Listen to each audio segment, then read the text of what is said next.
Hey there, this is a video where I'm going to be answering somebody's question. This is actually a sponsored video, and if you want to learn how you can sponsor a video as well too, you can find information on that down below in the description box. Anyway, with that being said, let's go ahead and get into this question here. Hello Clay, I would like your opinion on which of the 5 stages my ex is at. I am glad to have found your YouTube channel shortly after the breakup. I have worked through the ex solution course and just started effortless connection that I got in the bundle. Here's the background information. We had been in a relationship for a year and a half. It has been a month and a half since the breakup. My ex went on an exchange semester, so the last few months of our relationship were long distance, and during this time our relationship fell apart. I know now that we developed problems with being on the same team, communication, and trust. Eventually she broke up with me over a video call. The breakup was amicable. We both got a chance to explain ourselves. She said she still cared for me, and that she wished she could hug me as she saw me hurting and crying. We even exchanged a few jokes towards the end of the call. After the breakup, I stayed out of contact for a week and a half, as I was overwhelmed at work and was dealing with intense emotions. When I had calmed down, I reached out. I told her that she wouldn't have to feel bad for me anymore, that I was healing and hoping that she was doing well. She replied warmly, thanking me. After that, we have texted a few times a week and have had 2 video calls.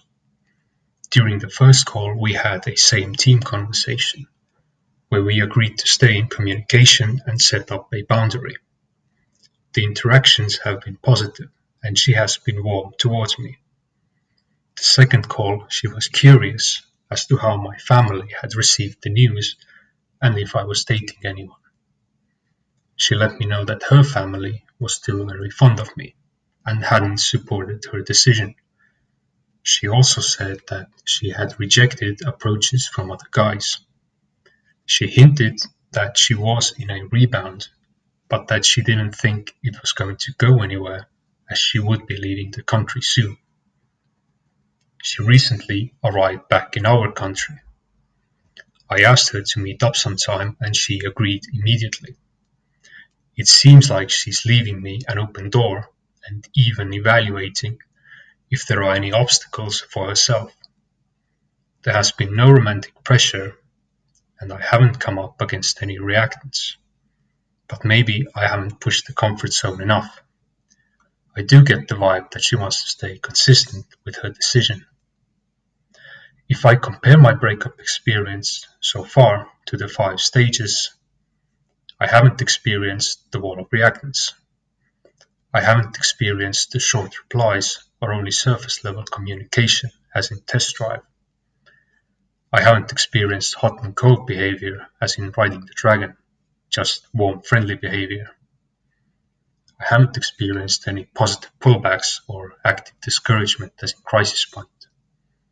I haven't noticed strong feelings towards me or almost acting like a couple as in new beginnings. Of course, we haven't actually met up yet. So based on that, where in the 5 stages could my ex be, and how should I proceed in my specific situation? Okay, yeah. So what I'm getting here is that the 2 of you had your breakup a month and a half ago, and she has been actually responding pretty good to you since then. I'm glad that you've had the same team conversation. That's a really important, pivotal thing to put into place between 2 people, especially after a breakup. So I think that's great that you've done that there, Tangerine. What we want to do now is to understand. I guess we should first talk about what stage she's at. So you're right. We're obviously not at wall of reactants or test drive. I would imagine she's probably at riding the dragon. Okay, now we've talked about this before, but after a breakup, our ex usually finds themselves right at riding the dragon. And then it's usually things that we do afterwards that can then push them deeper into reactants, such as test drive or wall of reactants. That's where a lot of the damage control mode sort of behavior can cause us to backslide.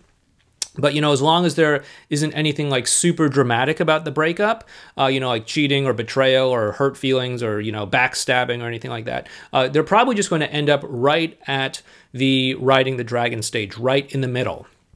By the way, if you don't know what I'm talking about when I'm talking about the 5 stages of getting back together, go ahead and check out this video up here in the upper right-hand corner of the screen. It gets into the 5 stages of getting back together. Anyway, because you haven't really done a lot of mistakes here, she has not gone backward into test drive or wall of reactance. So that's definitely a positive thing that you've been doing there. I want to encourage you to, continue to not make those mistakes. Now, the question then remains, okay, if that's the case, then where is she then? I'm going to say that she is at riding the dragon here. Now, again, she could maybe be at crisis point, but we don't have enough information to really make that call. What I can say is that usually after a breakup, assuming you don't make any major mistakes, a person's partner is likely going to be kind of 2 minds about things. There's a part of them that says, hey, yeah, we broke up for a reason. And then there's a part of them that says, yeah, but there's also some positive things between the 2 of us. And so you may get some of the warm behavior that says like, yeah, there's some good things. There's some reasons that we were together. There's some great memories that we share. There's some great connections that we have, etc.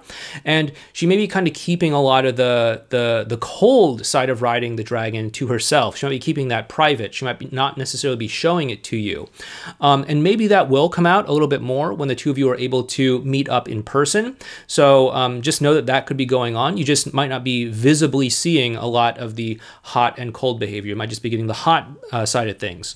So that is important to know, that just because there is hot and cold often involved in riding the dragon, you may not necessarily see it because your ex might be kind of keeping a lot of that stuff within herself, keeping it private, etc.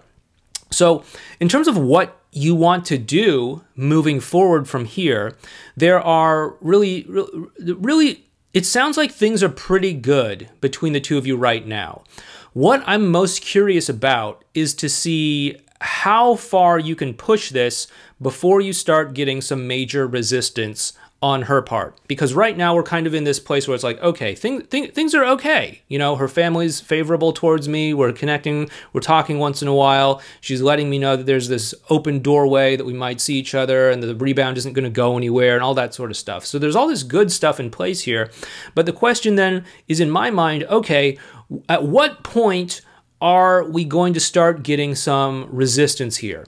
Now, I like to think about this as if you've been just sort of just dropped in the middle of a dark room. You don't know the layout of the room. You don't know where anything is. All you know is that, hey, I'm here and I want to get out of this room. Now, what most of us would do if we were in such a situation is we would just gently feel around to see what's in front of us, what's to our side, what's behind us, etc. And we'd say, oh, okay, it feels like there's, some sort of chair here. Oh, what's this? There's a wall over here. Probably don't want to move that way. Oh, it feels like it's open in this way. Okay, I can move forward in this way. You want to kind of move through your dynamic with her in that kind of way. What you don't want to do is you don't want to just sort of lunge into the darkness, because obviously if you just lurch forward, just jump forward, you might smack into a wall. You might trip over a table or something like that. You might hurt yourself and break a leg. We don't want to do that. So you don't want to make any big moves akin to that, like dropping an ultimatum or begging or pleading or anything like that. Obviously, you sound pretty reasonable, so I don't think you're going to do anything like that. But you want to just gently press against what you think the comfort zone is between the 2 of you, okay? So this could be in your mind. This could be something that's actually tangibly there that makes her feel uncomfortable. I don't know, but we want to just sort of gently press to kind of feel around the corners of that room. So what are some examples of this? Maybe if the 2 of you aren't openly flirting, maybe you try that out a little bit to see if she responds to a little bit of romantic pressure. Nothing crazy like, yeah, let's get back together, but maybe something like, hey, I've always thought that was really sexy the way that you did that. Or, just something simple like that. And just see how that how she responds to that. If she responds positively to that, then hey, great. You found out that your comfort zone is actually bigger than you thought it was, and now you can openly flirt with her. If she responds negatively towards that, then that lets you know, okay, that's maybe a little bit of a sensitive place, and that lets you know that there's something that you need to focus on there. In which case, okay, maybe we do need to drop the romantic pressure a little bit more. Even though you say you're not adding any romantic pressure on your end, she might still be seeing you in a romantic sort of way just because of your year-and-a-half relationship together, just because she's probably used to seeing you as her boyfriend, etc. And so she's probably accustomed to thinking of you that way. So we might just have to reduce the pressure that way if that seems to be the main obstacle. Other ways that you might find obstacles in front of you, other forms that obstacle might look, or maybe she is okay to talk about certain things, but maybe the emotional connection doesn't have the same amount of depth that perhaps you want to take it to. So maybe try pulling things down to a deeper emotional level. See if that makes her feel uncomfortable, or see if she's okay with that. Or just kind of, gently feel your way through the dark room to see what the case is. Now, of course, I think you're going to be able to do a lot better when it comes to actually interacting with her in person, just because most people do generally have a better dynamic when they're interacting with their partner in person. So I think that's going to go pretty well when the two of you do meet up. But this is also an opportunity for you to start to gently push these comfort zones a little bit more, just to kind of see how she responds. Now, obviously flirting and things like that when you're in person are going to be much better because, when you're just at a distance, all you can really do is say things with words. Whereas when you're in person, you can maybe hold hands, wrap your arm around her, maybe something else. I mean, I don't know. And, sure, that's going to start to show you what you can actually do with her and where she specifically starts to feel uncomfortable. Because right now, we know that you have a good enough dynamic. But if the two of you aren't together, there must exist some place between where you're at and where you want to go where things start to feel uncomfortable for her. We want to find out where that point is. And by gently pressing up against the edges of that comfort zone, by feeling your way through the dark room, you're going to start to get closer and closer to identifying what that is. And then from there, that's when we can start to directly address it. Now, in my experience, probably it could be romantic pressure, again, not coming from you, but coming from her own concept of you, her own perception of you, all of your history together, etc. Or it could be perhaps that she's still kind of feeling through her own emotions herself. And if you can connect with her on an emotional level and invite her down into that place through a lot of the advanced relational skills that you've been learning about inside of the X Solution program, and also effortless connection, then that gives her a place to really feel as if she's completely accepted and understood by another person. And of course, this is going to be a positive relationship quality that you're going to be demonstrating to her. So if you can show her that, yeah, I can be here, I can listen to you, I can have compassion for you and understand you, then that's going to really be something that she takes to heart. And if you combine that positive relationship quality with the fact that she does find you attractive, also with the fact that the two of you are connecting more, also with the fact that, hey, you're demonstrating to her that, she's not walking back into the same dynamic in the first place that she walked out of, then, hey, that's going to be a huge positive thing that's going to cause her to, seriously think about getting back together with you. Now, I'm not going to mince words about this, but meeting up with her in person, I think, is going to be a very pivotal moment here for the two of you. If the two of you can have a great connection and have a great experience doing this, then I think it can serve as a great sort of milestone in your journey back towards one another. But you have to really make sure that you have a good connection during this time. It sounds like you already have a reasonably good connection, so I'm not overly concerned about this. But, obviously, I think you understand and get that this is going to be an important thing when the two of you meet up in person. Now, there is also a long distance element in this as well, too. And that's one thing that puts a lot of pressure on relationships is the distance between two people. So again, I don't know exactly what the specifics of her situation are or whatever, her academic program or whatever. But one thing that can be really helpful for people in a long distance scenario is to have a finish line. Something like, hey, when my school program is done, then we'll be able to live in the same geographic area, or when I get the job, or when the contract ends or whatever, then we can be together again. So if you're somehow able to get that in place, and if you're somehow able to let her know that this doesn't have to be a long distance thing that just drags on and on and on and on and on forever, then that's going to also give her something to anchor her hopes to and something to work towards, because nobody wants to be long distance forever. Obviously, people don't go out of their way to have long distance relationships. If they had the choice, they would want that person to be right there geographically near them. And so if we can start to paint a picture or create a finish line or circle a date on a calendar or something like that, where we know that this is going to end, that's going to be helpful. Now, obviously, if the two of you are, trying to keep this low pressure right now, which I think is fine for where you're at currently, at least until you start to press that comfort zone a little bit more. But if you are trying to keep this low pressure right now, then don't just directly say, yeah, we can be back together at the end of the summer or something like that. But really just say, you want to be subtle about this and plant the seed of like, oh yeah, the program's going to be over at the end of the summer, so that means you'll be back here then, and we can, maybe spend some more time together. Something subtle like that is probably going to work a lot better. Now, obviously, if the two of you connect really well and she spills the beans that she still has feelings for you and that she wants to work things out or whatever, then okay, yeah, you can be a little bit more direct and be like, yeah, long distance can put a strain on our dynamic. But hey, you know what? Your program's over at the end of summer, next year, whenever it is.